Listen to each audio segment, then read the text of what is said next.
अथ चन्द्रग्रहणपीडापरिहारकम् अष्टदिक्पालस्तोत्रम्। योऽसौ वज्रधरो देव आदित्यानां प्रभुर्मतः सहस्रनयनः शक्रो ग्रहपीडां व्यपोहतु। मुखं यः सर्वदेवानां सप्तार्चिरमितद्युतिः चन्द्रोपरागसम्भूतामग्निः पीडां व्यपोहतु।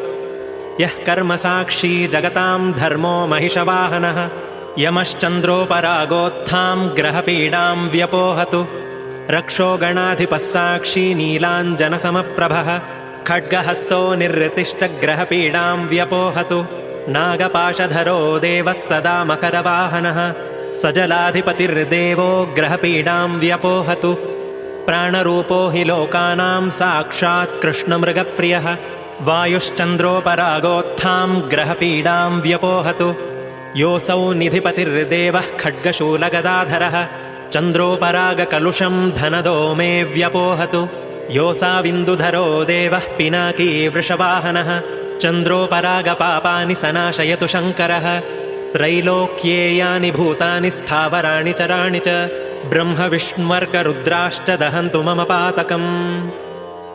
इति चन्द्रग्रहणपीडापरिहारकम् अष्टदिक्पालस्तोत्रम्।